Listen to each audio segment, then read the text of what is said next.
The trade district of Orban Station was full of life, colors, and voices.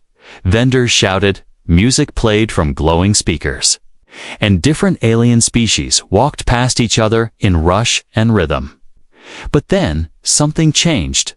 People began to wrinkle their noses, turn their heads, and cover their faces.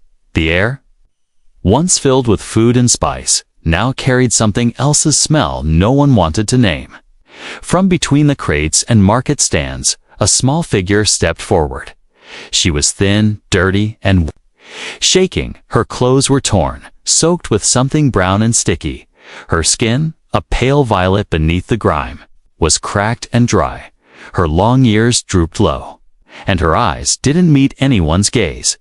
Children pointed and laughed. Adults moved away in disgust. "Ah, it's that stink thing again," someone muttered. "Why hasn't station control removed her?" Another whispered, but no one did anything. No one helped. They just watched her suffer. She moved slowly, looking for something, maybe food, maybe kindness. Her steps were weak, and her shoulders hunched forward as if the weight of shame was too heavy. Suddenly, her legs gave out and she fell to her knees near a glowing fountain. She didn't cry, didn't speak, just stayed still. People laughed. Some took pictures. Others threw bits of old food at her. One man stood still in the crowd. He was human, broad-shouldered, with a worn-out jacket and tired eyes. His name was Mark. He had come to the station to deliver tools and parts to a repair shop. But now he was watching something else.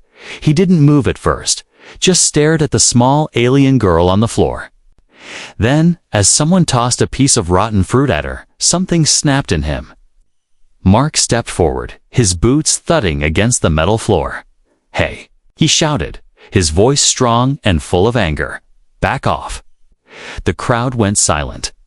People looked at him like he was mad. Why would a human defend a thing like her? Why touch something so dirty, so foul? But Mark didn't care. He walked up to the girl and knelt down. She flinched when he got close, expecting another hit, another kick. But he didn't hurt her. He reached out, slowly, and gently placed a hand on her shoulder. "It's okay," he said softly. "You're safe now." She looked up, her eyes wide with fear and confusion. No one had ever said that to her. Not since she was thrown out. Not since her own people called her a shame to their race. Mark didn't mind the smell, even though it made his stomach twist. He didn't mind the dirt, the stares, the silence from the crowd. He saw something else, something no one else wanted to see. He saw a child, broken and alone. Carefully, he picked her up. She was light, too light, like she hadn't eaten in days. Her body trembled against his chest. She expected him to drop her, but he held on, firm and gentle. The crowd began to whisper, "That human's crazy. He's going to regret it. Why save trash?" Mark ignored them all. He walked past the vendors, past the stairs, and toward the dock where his small cargo ship waited. Every step made people turn and look, but none of it mattered to him. What mattered was the girl in his arms as they reached his ship. She whispered something. He leaned closer, but couldn't understand her words. Still, he smiled and said, "You don't have to talk yet." He opened the door, brought her inside, and laid her on a soft, padded bench. The warmth of the ship seemed to calm her, just a little. Mark sat beside her and took a deep breath. "Let's get you cleaned up first," he said. She didn't answer, just stared at him with tired eyes. But for the first time, she wasn't afraid. She wasn't mocked. She wasn't alone. Outside Orban Station kept moving. The music returned. The crowd forgot, but inside one small ship, a new story was just beginning.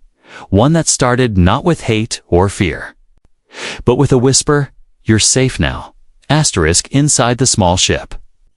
The smell still clung to the air like a ghost that refused to leave. Mark opened every vent, turned on the filters, and sprayed cleansing mist. But even after that, the scent of dirt, sickness, and time still hung over the room. He didn't complain, not once. The alien girl, Luma, as he would soon know her, sat curled up in the corner of the padded bench. She watched Mark with wide, tired eyes, her knees pulled to her chest. She hadn't said another word since they entered the ship. Her body still trembled like she thought he might change his mind and throw her out. Mark walked over slowly, carrying a folded towel, a small bucket, and a bottle of waterless cleanser. It wasn't much, but it was better than nothing. He crouched beside her and gave her a soft smile. "Hey," he said gently, "I'd like to help you feel better, okay?" Luma didn't move, didn't nod, but she didn't pull away either. To Mark, that was permission. He dipped a cloth into the cleanser and slowly pressed it to her arm. She flinched hard, like a hit was coming, but when nothing painful followed. She looked down at her arm in surprise. He kept wiping gently. Bit by bit, the cloth turned brown, then black. Her violet skin underneath was dry but beautiful, like polished stone hidden under years of dirt. Mark worked in silence, careful not to make her feel shame. He cleaned her arms, her hands, then asked, "Can I do your face?" She hesitated, then gave the tiniest nod. He gently wiped away the grime, revealing smooth cheeks and high cheekbones. Her eyes were a soft silver, but they had seen too much. He could tell. Hours passed like that. He washed her legs, her feet, even combed through her tangled hair with his fingers.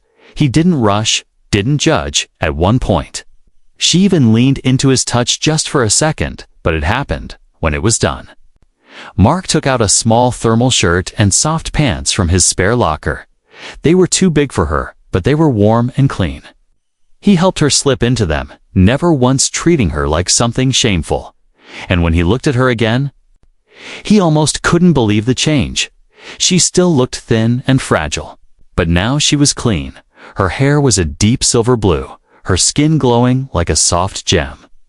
She looked like a being who once belonged in the stars, not in the dirt. But what hit Mark the hardest was her expression. For the first time, she didn't look like a ghost. She looked real, present. Mark warmed up a small meal and handed it to her. She took it carefully, as if afraid it was a trick. Then, slowly, she began to eat. Small bites at first, her eyes never leaving his face, as if waiting for him to suddenly yell or snatch it away. He didn't.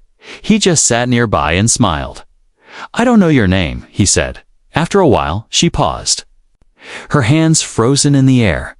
Then, softly, she whispered, "Luma." Her voice was raspy, but clear. Mark nodded. "Luma," he repeated. "That's a beautiful name." Her cheeks turned a little pink. She didn't smile, not fully, but her eyes softened, and that was enough for now. That night, Mark set up a small blanket for her beside his bed. He didn't want her to feel trapped. She lay down quietly, still watching him. Mark turned off the lights and laid back on his bunk in the quiet hum of the ship. He heard a whisper, not a cry, not a scream, just one soft word. "Safe." He looked over and saw her eyes already closed. She had said it to herself, as if trying to believe it. He smiled into the dark. "You are?" he whispered back. Outside the ship, stars moved silently, but inside, something gentle had begun. A bond made not from blood, or duty, or fate, but from kindness. And as Luma slept peacefully for the first time in what may have been years, Mark watched over her, not as a hero, not as a rescuer, just as someone who cared, someone who saw what no one else wanted to see, someone who dared to give the bath no one else would. Morning on a space station didn't have a sunrise, but inside Mark's ship, soft yellow lights faded on to welcome a new day. The girl named Luma was already awake, sitting quietly on her blanket. Her silver blue hair looked cleaner now, and her skin had a healthy glow. She watched the light panels as if they were magic. Mark walked in, carrying a small tray with breakfast. He smiled when he saw her already sitting up. "Morning, Luma," he said warmly. Placing the tray in front of her, she blinked at the food. Then at him. "Morning," she said softly. That one word made Mark's chest feel tight in a good way. She was speaking again, slowly but surely. She ate quietly. Careful not to make a mess. Mark noticed how she wiped her fingers with the towel he gave her the night before. She was trying so hard to be proper. It touched him deeply. After breakfast, Mark began his daily check on the ship's systems. Luma followed him like a shadow. Silent but curious. She didn't speak much, but she watched everything. The way he pressed buttons, tightened bolts, and checked the engines. He didn't mind her following. In fact, it made him feel like he wasn't alone anymore. At one point, he handed her a small tool and pointed to a loose panel. "Can you hold this while I fix the wire?" She nodded, gripping it carefully. Her hands were small and still shaky. But she didn't let go. When he finished, he looked at her and said, "Nice job." Her eyes lit up just a little. A tiny flicker of pride, like a spark inside a cold lantern. Later that day, Mark sat down with an old tablet and started going through his notes. He glanced at Luma and asked, "Can you read any of this?" She walked over and looked at the screen. There were simple words and pictures meant for teaching human kids. Luma stared at the words for a long time. Then pointed. "Sky," she said, touching the picture of stars. Mark smiled. "That's right." He flipped to the next one. "Home." She didn't answer that one. She just looked down. Mark noticed the change and gently closed the tablet. "You don't have to read right now," he said. "We'll go slow." Luma nodded and sat beside him. She looked like she wanted to say something, but didn't know how. After a long pause, she whispered, "I don't remember my family." Mark looked at her gently, not even a little. Luma shook her head. "I remember a garden, big flowers, voices shouting." Then cold, her words were slow, uncertain, like broken glass pieces trying to form a whole. Mark didn't push, he just listened. "That's okay," he said. "Sometimes memories come back when we're ready." She looked at him again, her eyes serious. "Do I have a last name?" she asked. The question caught Mark off guard. He hadn't thought about that. He shook his head slowly. "You didn't tell me one." She looked down. "Then I don't have one." Mark leaned forward. "Do you want one?" She blinked, surprised by the question. He added, "Sometimes people choose their own, especially when starting a new life." Luma was quiet for a long time, thinking. Then she said, "Can I have yours?" Mark froze. He wasn't expecting that. His voice came out lower than usual. "You want to be Luma Gray?" She nodded slowly. "You gave me food, a bath, safety, everything." Her voice was shaking now, but her eyes stayed strong. "I don't want to forget that." Mark's throat tightened. No one had ever asked to take his name before. He reached out and gently squeezed her hand. "Then it's yours," he said. "Luma Gray." She whispered the name to herself, as if trying it on. Luma Gray. Then again, with more strength, Luma Gray. She smiled, really smiled for the first time since he met her. It wasn't just about a name. It was about belonging. About being someone.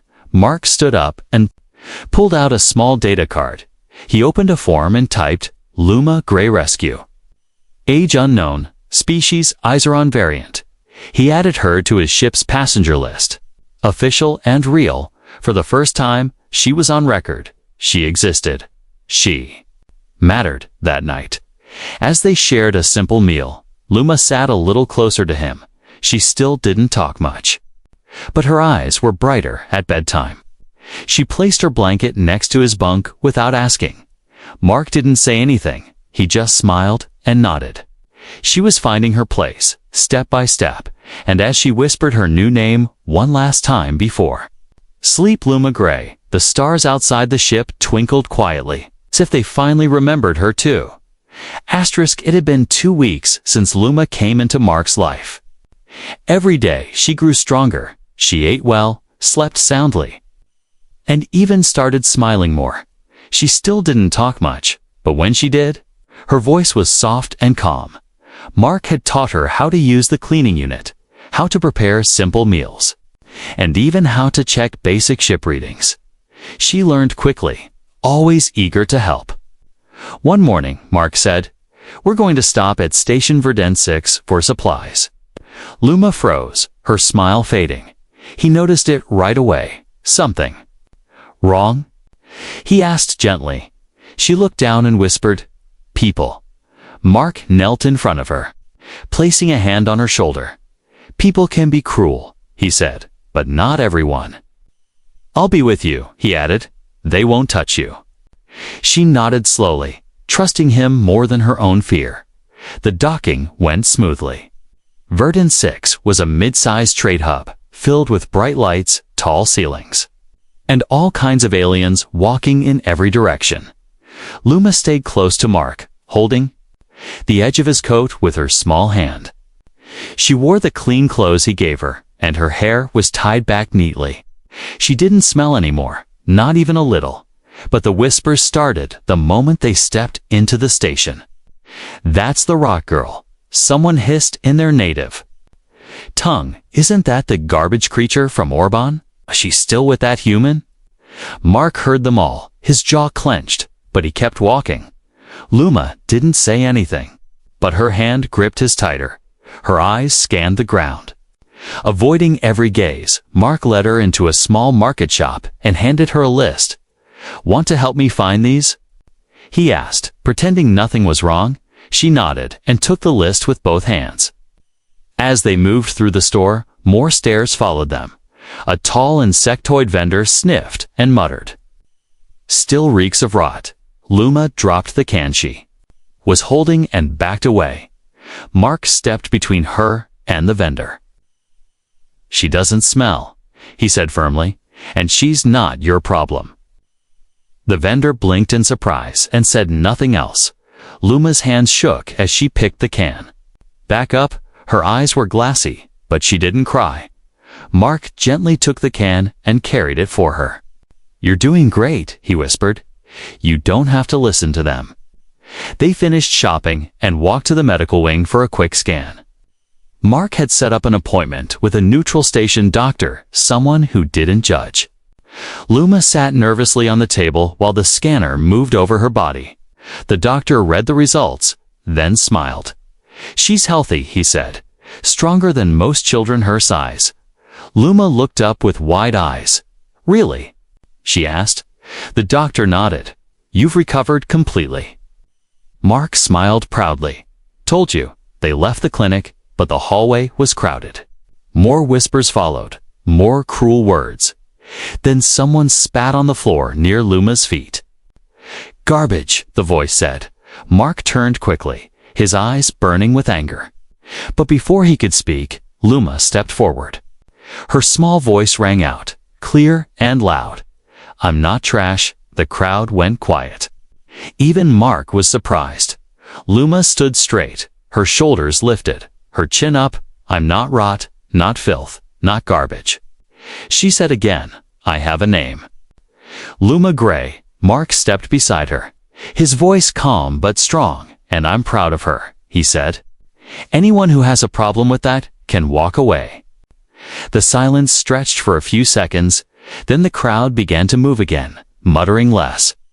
Some even looked away, ashamed. Mark and Luma walked back to the ship, her hand in his, as the doors closed behind them. She let out a long breath. He knelt beside her and asked, "You okay?" She nodded slowly.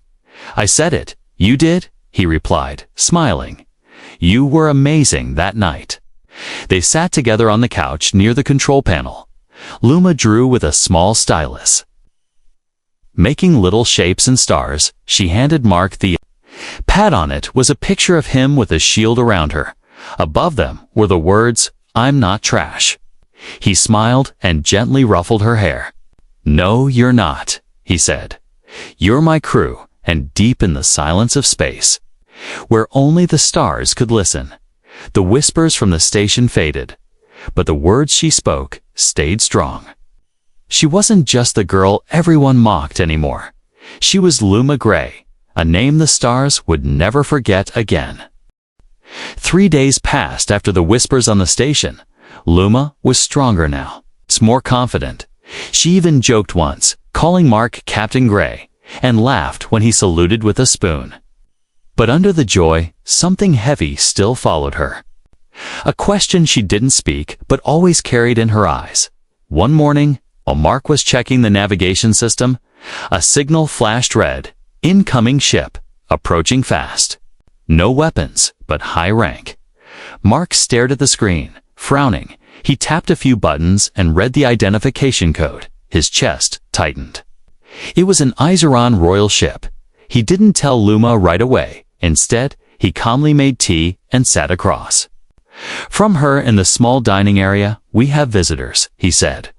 She looked up, curious. "Who?" He hesitated, then said softly, "Your people." Luma froze. The cup in her hand rattled as she set it down. "My people." Mark nodded. "They're docking now. Don't worry," he added quickly. "They're not taking you anywhere you don't want to go."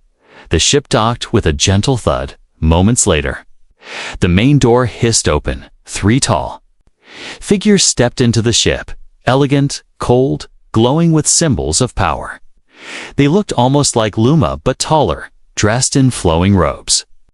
And without a single flaw on their faces, their eyes scanned the room like they were above everything in it.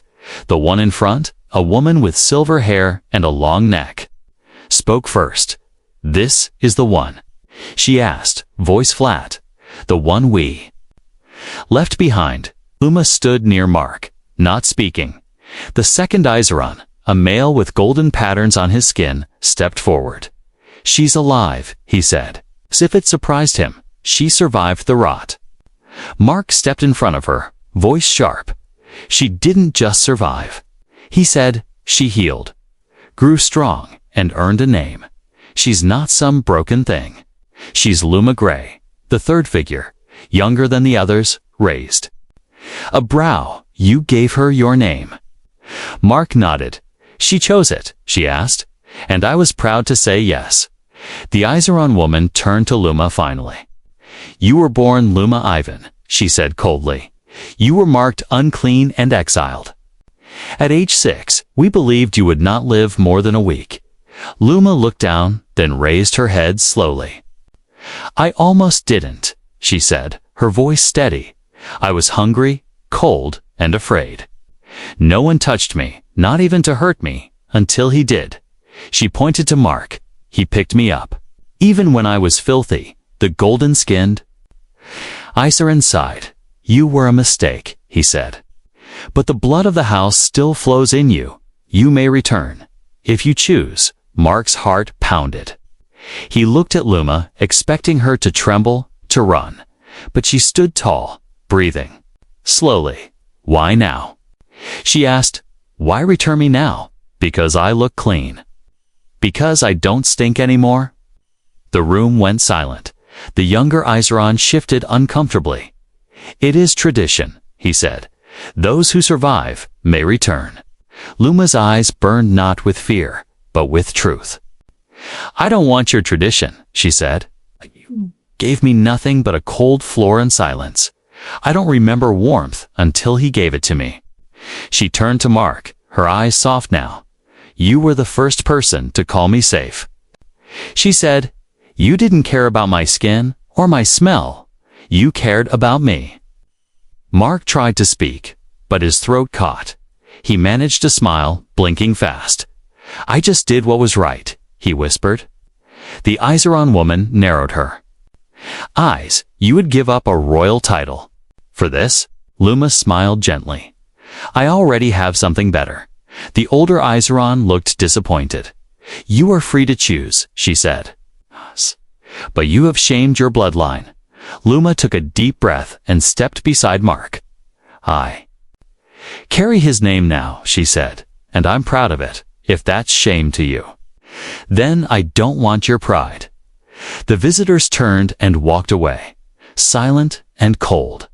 The door hissed shut behind them.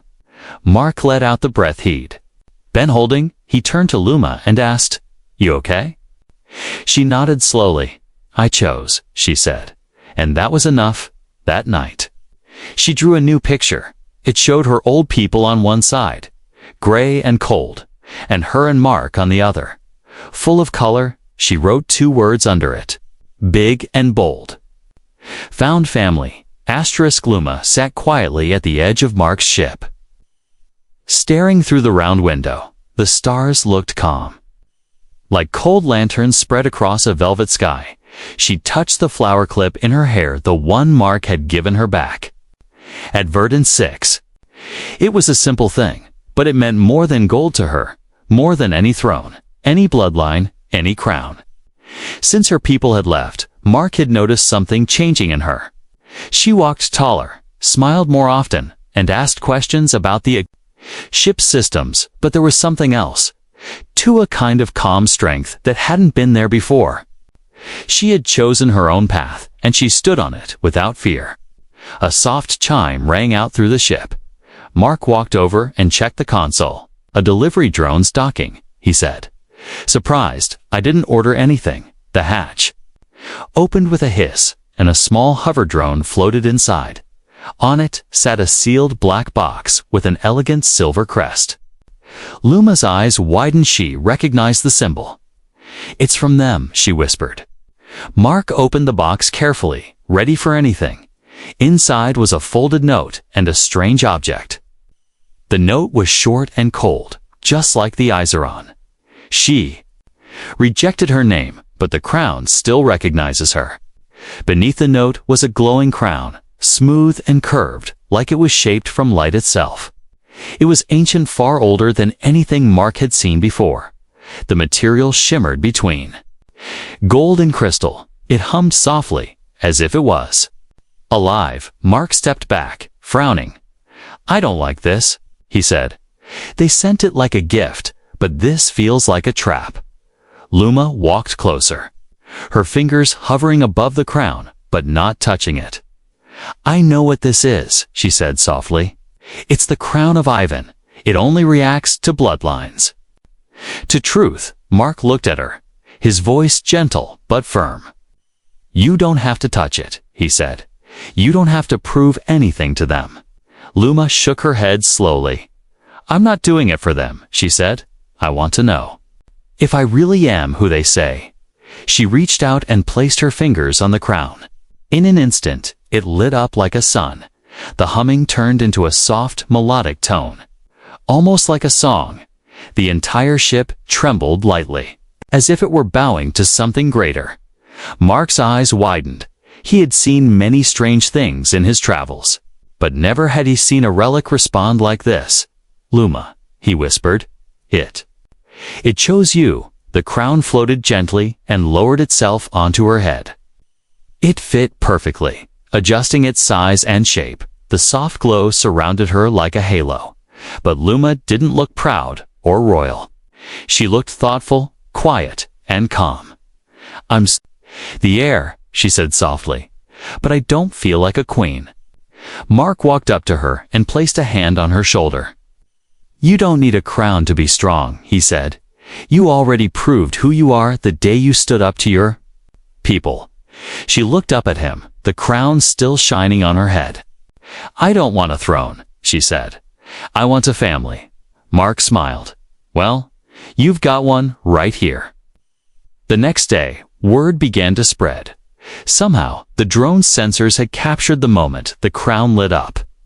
Clips were already going viral across interplanetary channels. "The lost princess lives." The headline said, "Exiled child wears crown of light." Mark groaned when he saw the news. "This is going to bring attention," he muttered. Luma peeked over his shoulder. Reading the headlines, "I didn't ask to go viral," she said, her voice dry. He chuckled. "Welcome to royalty." Later that night, she placed the crown on the shelf above her bed. She didn't wear it, not often. To her, it was just a reminder of where she came from, not where she was going. She preferred the flower clip, the one made of plastic and kindness. Before sleep, she looked at Mark and said, "People may kneel to a crown, but I'd rather they stand with someone who bathed me when no one else would." Mark didn't reply. He just smiled and pulled the blanket over her gently. In a galaxy that worshipped power and blood, Luma had chosen something stronger. She had chosen kindness, and the crown had bowed to it. 2 weeks after the crown lit up, the galaxy was watching. Every news channel, every space feed, every gossip site had one story in common. The lost Izeran princess, thought to be dead, now lived on a human cargo ship. And she had chosen to stay. Mark's inbox was full of messages. Some offered money, others offered interviews. A few threatened him, demanding he return Luma to where she belonged. But he ignored them all.